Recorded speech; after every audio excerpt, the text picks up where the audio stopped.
Palantir is a front for the Mossad. And I'm going to let you in on a little inside baseball. It's not going to take you long to look for this stuff. 15 years ago, 20 years ago, Bibi Netanyahu and the Israeli intelligence, they're recruiting Israelis out of high school and college. They enlist them in Unit 8200, their intelligence outfit, and they sent them to America to start tech startups. Do you know this? There was a major initiative in the 2000s and the 2010s. The Israeli cyber intelligence outfit was recruiting young Israelis and sending them as intelligence officers, as spies, to create startups in America, to create tech startups in Silicon Valley. They're all over this stuff. And, you know, a lot of them are Jewish. Joe Lonsdale, Sean McGuire, Jacob Hellberg. These guys are all very pro-Israel, very Jewish, very powerful in Silicon Valley. And probably they're involved in some kind of spy ring that's being run out of Stanford, that's being run out of Silicon Valley. Israel has completely penetrated Silicon Valley. You do not understand this. Israel and Israeli intelligence has totally penetrated Silicon Valley. Sean McGuire, who seems like a nice guy, but he's a board member at Sequoia. Sequoia is one of the top venture capital firms. That means they provide the startup capital for all of these super powerful and big Silicon Valley startups that became powerful and big. Sean McGuire has an Israeli wife and Israeli kids and is a super Zionist on Twitter. All right. Jacob Hellberg was the right-hand man to some of the most powerful people in tech, to Alex Karp, to Keith Raboy, who's at Facebook. Jacob Hellberg gave a huge contribution to Trump last year. He's all over the pro-Israel cause. These are just a couple of examples. Silicon Valley from top to bottom is penetrated by Israeli intelligence. And guess what else? Where does Silicon Valley recruit from? Where does Silicon Valley have its research labs? Well, schools like Stanford, Columbia, Harvard, Yale. The Ivy League universities, almost all of them now have Jewish presidents. Some of them, like Columbia, 25% of the student body is Jewish. And what is the White House trying to do right now? They're bringing in the Department of Education to force universities like Harvard and Columbia to police anti-Semitism, to teach pro-Israel curriculum in their Middle East Studies department. Silicon Valley is in bed with academia. The White House is punishing academia for not being Jewish and pro-Israel enough. And Silicon Valley is infiltrated by Israel. And what else does Silicon Valley and the universities do? Silicon Valley gets enormous contracts from the U.S. intelligence agencies, from the CIA, from the NSA, from federal law enforcement. And the research universities, the labs at MIT, at the Ivy League schools, they get contracts. They do the research too. And increasingly, they're doing this for the military as well. What do you think SpaceX does? What's the market for satellites?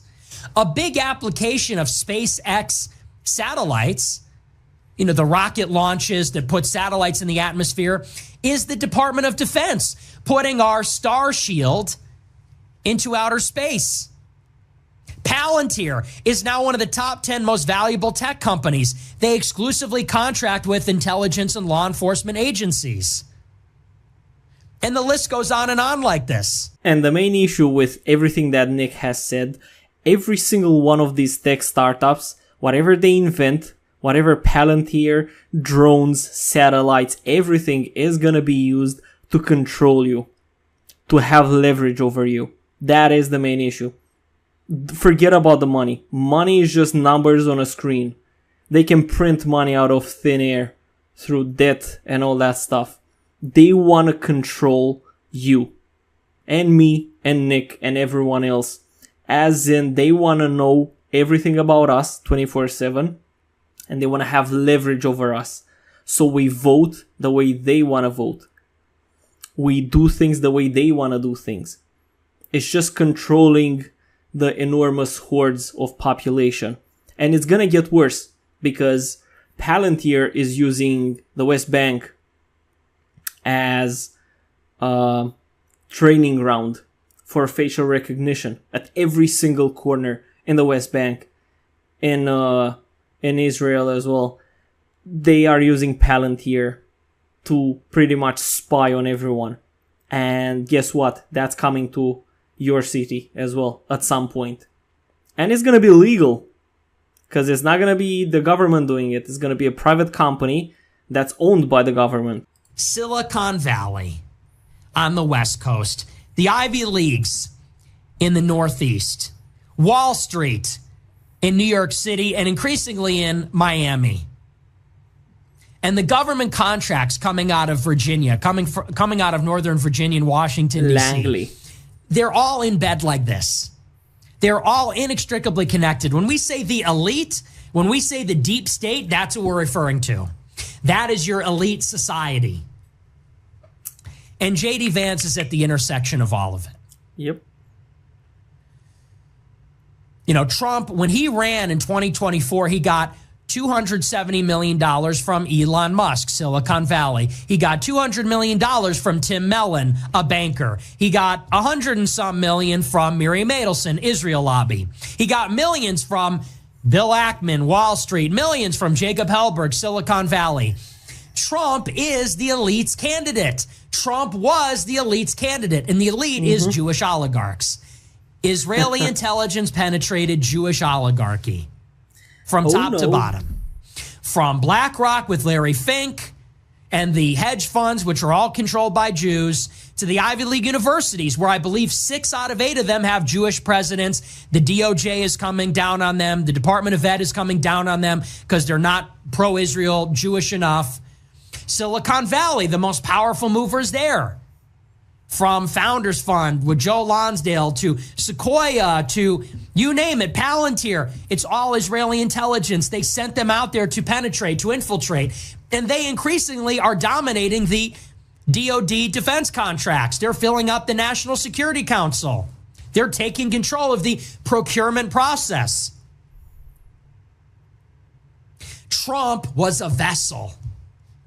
Trump branded himself in 2024 as the vengeance of MAGA and America First and mass deportations. In reality, he was the regime candidate. He was the candidate of Wall Street and Silicon Valley, of Israeli intelligence, of the Jewish oligarchs, of the World Jewish Congress. And ultimately, he is sort of an inconvenience. He is a vessel. He is a booster rocket. The payload is Vance. Vance was an artificial creation of Peter Thiel, of Elon Musk, of David Sachs, of the CIA, the American Enterprise Institute, of Netflix and CNN. And in 2028 or before, when he is crowned the president, he is going to bring the New World Order to the fore. Why is no one talking about this? With Rubio, they're going to tell you mass deportations. Then they review 50 million visa applications and look at their Twitter and see if they criticized Israel. They run on frat bro uprising. Then they deploy an anti-Semitism police force to Colombia to make sure no one protests against Israel. They say, we're going to get to the bottom of all of these conspiracies. Then they bury the Epstein files a day before Netanyahu makes his 3rd visit to the White House after they bombed Iran.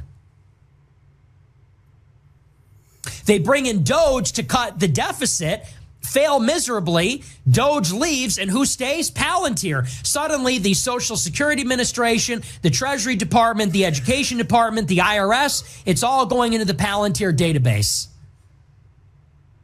which is a cutout for the Mossad. Are you getting it yet?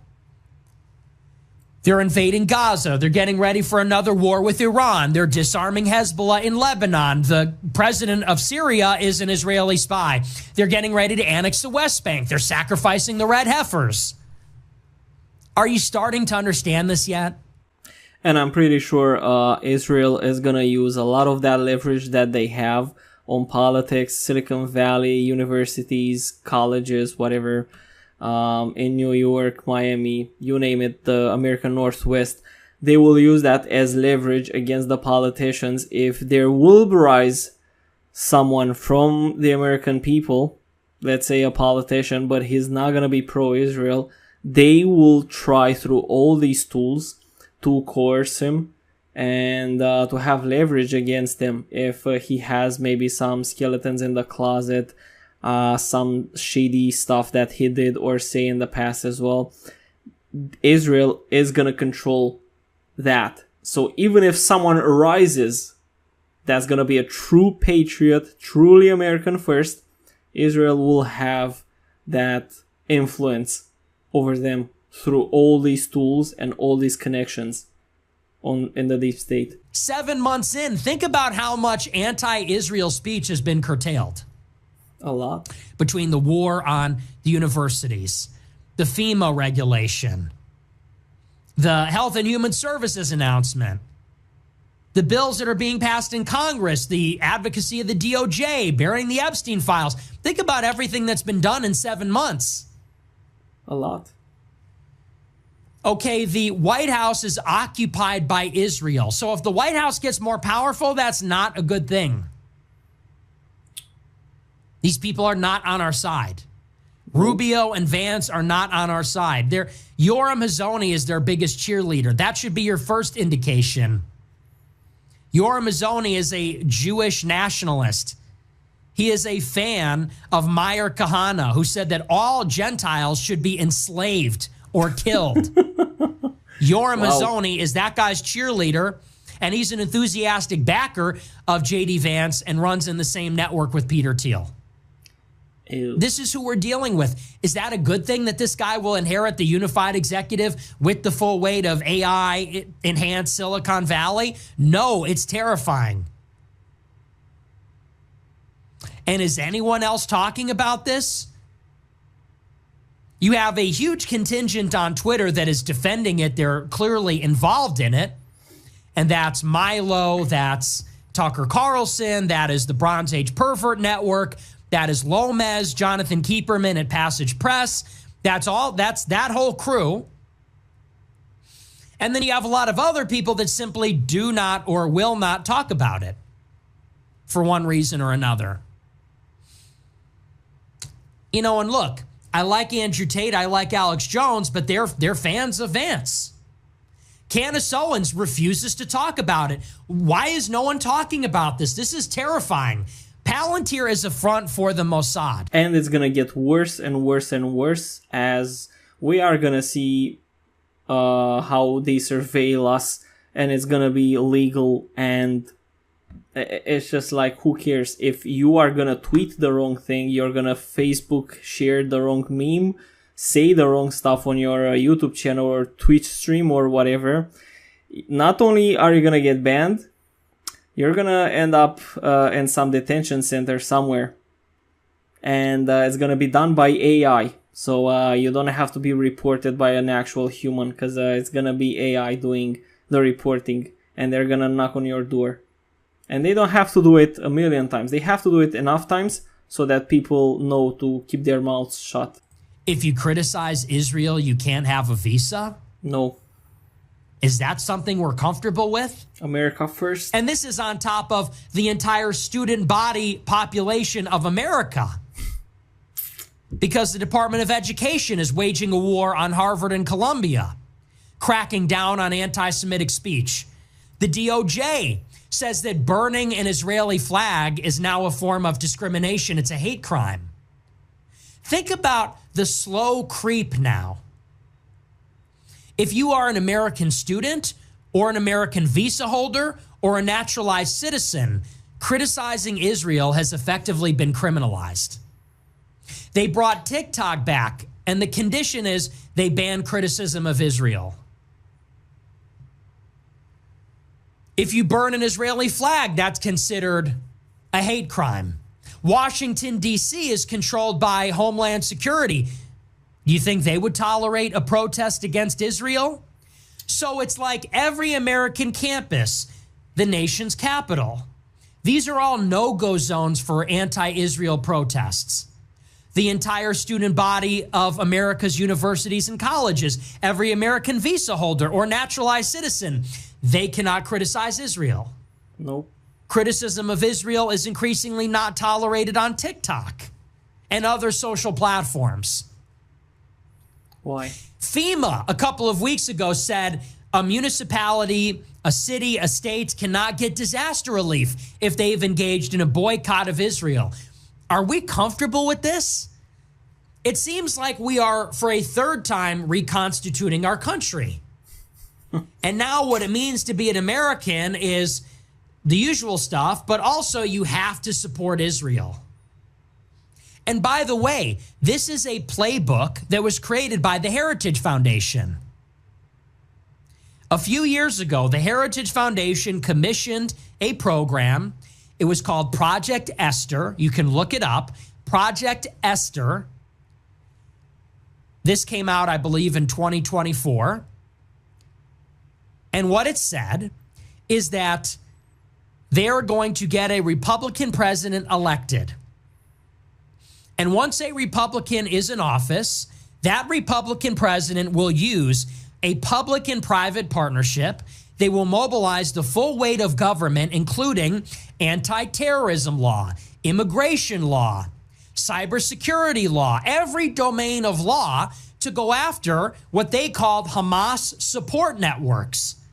Anyone that is sympathetic to Palestine and critical of Israel. So you will have your feed flooded with insane amounts of violence and evil that comes out of the Strip and the West Bank.